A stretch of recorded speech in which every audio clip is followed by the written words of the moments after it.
આખી જિંદગી લોટ ખાધો હોય પણ છેલ્લે 1 કિલો લોટના પીણ ન કરો ધૂણે મારું એટલું બાકી રહી ગયું છે.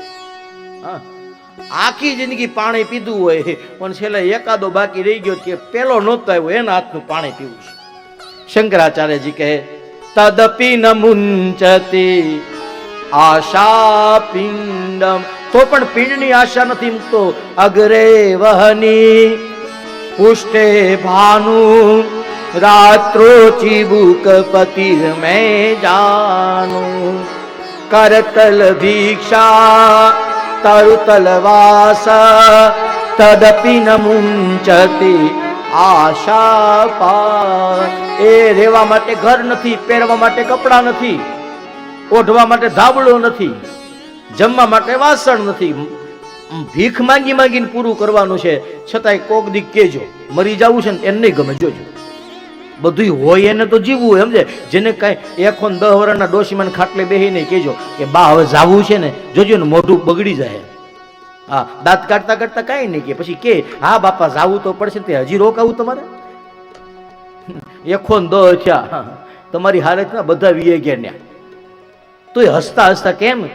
તદપી ન મુંચતી, ત્યારે પણ મુકાતી નથી આશાનો પાજ. પણ જીવ કહે છે, શંકરાચાર્યજી કહે કે હે ગોવિંદ, હે ગોપાલ, હે માધવનું તું રટણ કર. કેમ કે તું મરી ગયા પછી અહીંના કોઈ પણ સગ પણ કામ આવવાના નથી. બધા સગા સંબંધીઓ અહીંના રહી જવાના. સાચો સગો છે શ્રીનાથજી. એની સાથેનો સંબંધ ગાઢ કરો, એની સાથેના રિલેશન મજબૂત કરો. કેમ તો કીધું સાચું સરનામું એ છે, અહીંયાથી ગયા પછી તમને ત્યાં એ મળવાનું છે. અને એટલા માટે ગોકર્ણ મહારાજે ધૂંધુકારીને કીધું તો હવે શું કરવું, મને શું ખબર. સવાર પડ્યું, અર્ઘ્ય આપ્યું છે. આદિત્યમ ભાસ્કરમ ભાનુ રવિ સૂર્ય દિવાકર ષણનામાની સ્મરે નિત્યમ મહાપાતક નાશનમ. સવારના પોરમાં 6 નામ લેવા જોઈએ. આદિત્યમ, ભાસ્કરમ, ભાનુ, રવિ, સૂર્ય ને દિવાકર. સવારે આ 6 નામ ઉઠીને બીજું કઈ થાય કે ન થાય, સૂર્યનારાયણની સામે ઉભા રહી અને 6 નામ લ્યો.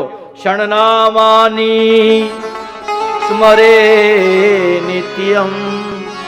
દરરોજ જો આ 6 નામ સૂર્યનારાયણના લેવામાં આવે તો મહાપાતક નાશનમ, મોટા મોટા પાપ બળી નાખતી જાય. સૂર્યનારાયણે રથ ઉભો રાખ્યો. ગોકર્ણે પૂછ્યું મારા ભાઈના આત્માની શાંતિ માટે તો ભાગવત કથા. શ્રીમદ ભાગવત સપ્તાહમ વાચનમ કુરુ. 7 દિવસ સુધી કથા કરો. ગોકર્ણ મહારાજે પોતાના ઘરના ફળિયાની અંદર ગાયના છાણનો ચોકો કર્યો. સરસ મજાની પીઠ બનાવી, પોતે બેઠા, ગામના લોકોને નોતર્યા. સરસ મજાની કથાનો આરંભ થયો. પહેલે જ દિવસે પિતૃઓનું સ્મરણ થયું. વાયુ સ્વરૂપે આવેલો પહેલો ધુંધુકારી એક માહડો હતો, એની અંદર પ્રવેશી ગયો અને દરરોજ કથા પૂરી થાય 1 ગાંઠ, 2 ગાંઠ, 3 ગાંઠ, 7 દિવસમાં 7 ગાંઠો ફૂટી અને છેલ્લા દિવસે પેલો પાર્ષદ થઈને ભગવાનના ધામમાં જતો રહ્યો. ગોકર્ણ મહારાજે ભગવાનને ઠપકો આપ્યો કે આખા ગામે કથા સાંભળી અને ધામમાં તમારે એકને લઈ જાવ, આવો અન્યાય કેમ? કથા તો સાંભળવાનો મહિમા છે. તો કીધું કોઈને કીધું આખા ગામે સાંભળી કે બધા બેઠા હતા દરરોજ. એ કે બધા થોડા કથા સાંભળવા આવતા હતા, તો એ તો જોવા આવતા હતા કોણ ધૂણે છે અને કોના પૈંડમાં આવે છે. એ જોવા આવતા હતા. જે જોવા આવ્યા હતા એ રહી ગયા અને જે ભજવા આવ્યા હતા એ બધા તરી ગયા. પાછી કથા થઈ, પાછા બીજા બધા. એક રામજી જ્યારે ગયા બધાને સાકેતમાં લઈ ગયા અને ભાગવતમાં એક કથા આવે. જ્યારે ગોકર્ણ મહારાજે કથા કરી, આખું ગામ ને વૈકુંઠમાં વિમાન મોટું આવ્યું અને બેસાડીને ધામમાં લઈ ગયા.